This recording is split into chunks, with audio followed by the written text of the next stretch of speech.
Hey guys, aujourd'hui on se retrouve pour une nouvelle vidéo tuto avec le maillot de bain Take the Plunge que j'avais déjà sorti sur ma chaîne l'année dernière, mais cette année je m'en suis cousu une nouvelle version avec une nouvelle option donc du patron, et je me suis dit que j'allais vous faire un tuto juste sur cette partie là. Donc je ne vais pas reprendre tout le tuto du maillot de bain depuis le début. Si vous voulez coudre le maillot de bain dans sa totalité évidemment et que vous ne savez pas comment faire, vous allez voir la première vidéo de tuto, et là en fait dans cette vidéo je ne vais aborder que le bas froncé de ce maillot de bain. Donc ce maillot de bain c'est le Take the Plunge, je vous le montre mais évidemment vous le verrez mieux en photo puisque je n'allais pas tourner la vidéo en maillot de bain. Donc comme vous pouvez le voir, j'ai gardé l'option que j'avais choisie pour le modèle précédent, à savoir avec les bretelles attachées au niveau du cou. J'ai fait un FBA et vous voyez que sur le bas donc du maillot, vous avez une partie froncée, ruchée, qui rappelle un petit peu d'ailleurs ce t-shirt là. C'est un petit peu la... Alors c'est pas du tout la même méthode, mais c'est un peu le même effet. Donc vous avez en fait un élastique qui passe ici, que vous allez coudre et qui va du coup froncer la partie devant ici. Et vous avez la même chose sur les coutures côté.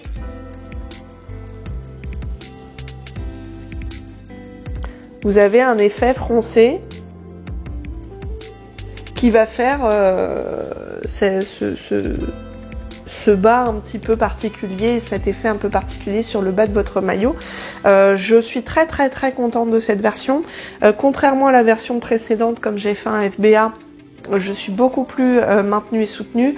Je sais pas si vous vous souvenez, mais dans la version précédente, j'avais fait que le devant en PowerNet et pas le dos. Et donc je vous avais expliqué dans le bilan du troisième trimestre 2021 que en fait si vous faites le dos en doublure normale et le devant en PowerNet, la résistance du PowerNet va étirer votre pièce de dos et vous allez vous retrouver avec une couture côté décalée vers l'avant. Là clairement du coup j'ai appris de ma précédente expérience, j'ai fait le dos en PowerNet et clairement j'ai un meilleur soutien. Les pièces restent beaucoup plus en place évidemment, et je suis beaucoup plus soutenue et couverte du fait de mon FBA, et je suis plus soutenue aussi grâce aux commentaires dans le bilan, dans la vidéo du bilan du troisième trimestre 2021. L'une d'entre vous avait commenté que pour mettre l'élastique de sous-poitrine, c'était mieux d'utiliser de l'élastique à boxer, donc qui est assez large et qui a une bonne résistance. Clairement ça fonctionne mieux pour moi que l'élastique que j'avais acheté sans connaître absolument quoi que ce soit, et qui servait vraiment à rien pour le coup cet élastique, donc voilà, sur la première version. Ici ça sert, clairement c'est encore pas assez maintenant pour moi, mais c'est suffisant. Donc je continue mon enquête. L'élastique à boxer fonctionne, mais je pense qu'il doit exister encore des élastiques plus résistants et plus rigides entre guillemets que l'élastique à boxer. Donc je continue mon enquête pour ça aussi. Point important technique sur la couture de l'élastique devant et sur les élastiques côté aussi, mais surtout sur l'élastique devant. Pensez bien en fait à étirer votre élastique devant et derrière l'aiguille pour qu'il n'y ait pas trop de tension sur l'aiguille, et ça vous aidera aussi à entraîner le tissu du coup, puisque comme l'élastique sera tendu, votre machine ne va pas patiner sur le tissu, puisque je rappelle c'est un tissu qui est assez pénible à coudre en machine à coudre classique, le tissu à maillot de bain. Donc le fait d'avoir la traction sur l'élastique, juste l'élastique tendu, hein, vous tirez pas sur votre tissu pour forcer votre machine à le passer, hein, surtout pas, mais le fait de tendre l'élastique en avant et en arrière va faire que la machine va moins patiner sur le tissu aussi, donc c'est 2 en 1, et ça va vraiment vous aider à avoir un point plus régulier et une traction plus régulière sur cet élastique là. Donc voilà, sachant qu'il y a une forte traction quand même, il y a un très grand étirement entre le premier repère et le repère du bas. Donc surtout, n'hésitez pas à étirer l'élastique de part et d'autre de l'aiguille pendant la couture. Et je vous conseille aussi de faire pareil pour l'élastique de la couture côté.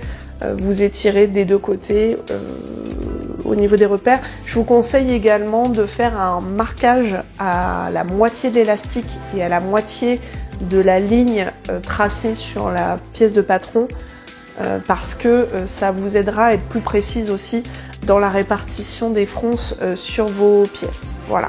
Je pense que j'ai à peu près tout dit. Avant de vous laisser avec les explications, je vous rappelle que si cette vidéo vous plaît, à la fin, vous pourrez mettre un pouce en l'air en bas de la vidéo, vous abonner à ma chaîne pour avoir des nouvelles de mes futures sorties, et que je suis également sur les réseaux sociaux, sur Instagram et Facebook, sous le nom de Couture Positive. Moi, je vous laisse avec les explications, et on se retrouve à la fin pour la conclusion. Pour le bas froncé du maillot de bain Take the Plunge, il vous faudra, en tissu principal, une grande pièce de dos coupée au pli,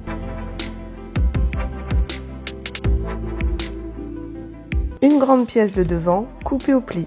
Les pièces de doublure seront à couper avec les petites pièces devant et dos.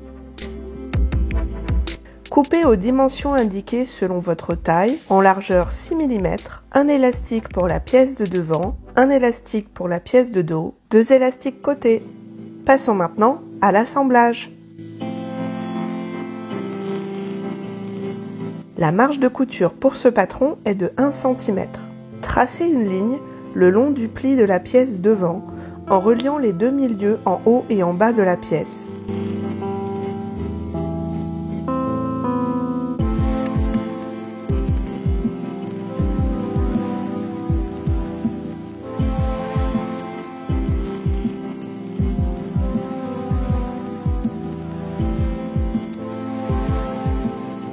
Placez ensuite un repère à 2,5 cm du haut.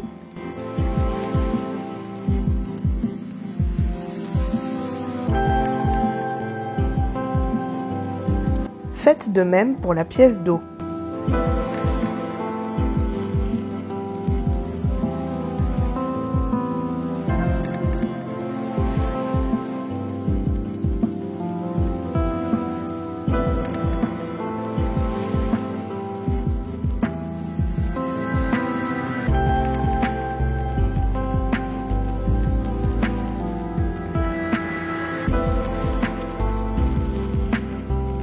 Le deuxième point à placer correspond à l'intersection entre le pli et la droite, reliant les repères situés sur les coutures côté. Pour plus de précision, je mesure l'écart entre le repère du haut et cette ligne sur mon patron, et je reporte cette longueur sur ma pièce de tissu.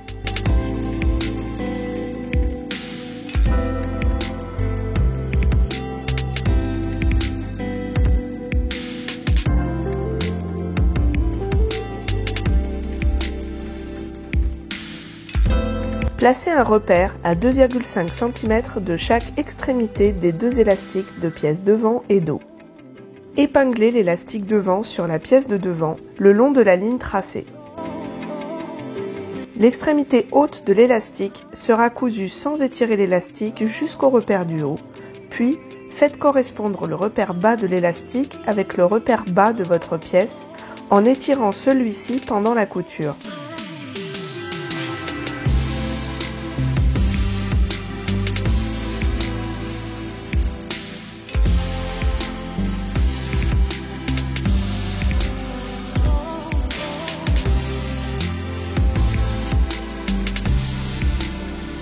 Pensez à tirer uniformément votre élastique des deux côtés de votre aiguille pour la dégager de la pression exercée par la traction de l'élastique.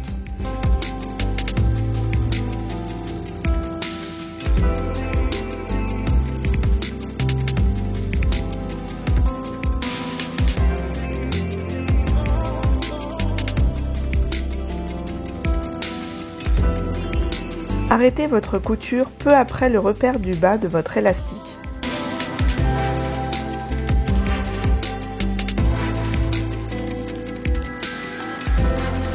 Procédez de même pour la pièce devant. Pour améliorer votre précision, vous pouvez, si vous le souhaitez, placer un repère à la moitié de votre élastique et de la ligne entre les deux repères de votre pièce de tissu. Vous pouvez ensuite couper l'excédent d'élastique sur le bas de la pièce.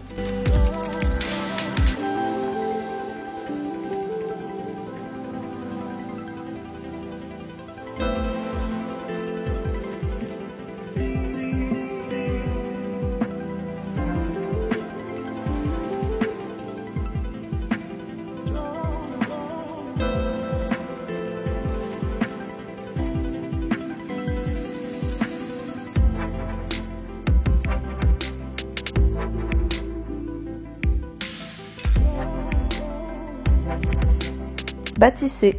Les élastiques côtés s'épinglent à 3 mm du bord des coutures côtés. Si vous cousez à la surjeteuse, vous pouvez d'abord assembler vos pièces devant et dos avec une marge de couture de 1 cm, puis placer vos élastiques au bord de celle-ci, car elle aura été raccourcie de 3 mm par le couteau de la surjeteuse. Lors de l'assemblage des élastiques, piquez sans étirer l'élastique jusqu'au repère du haut, étirez ensuite l'élastique jusqu'au repère du bas, puis piquez jusqu'en bas sans étirer.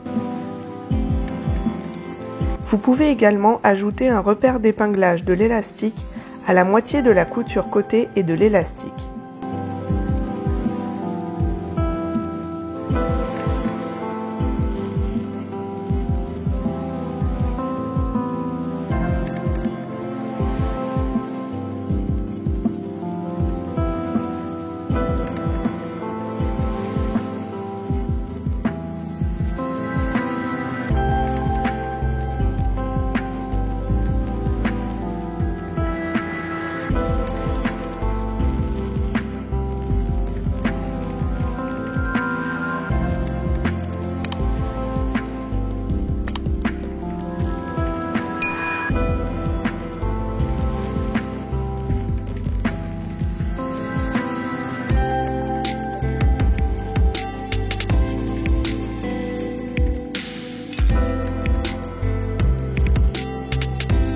Et voilà, le bas froncé de votre maillot Take the Plunge est terminé. Il ne vous reste plus qu'à assembler le reste de votre maillot normalement.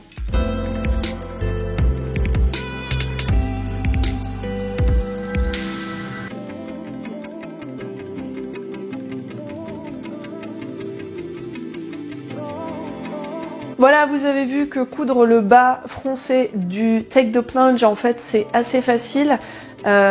J'espère que mes explications étaient suffisamment claires, qu'elles vous aideront à coudre votre bas froncé.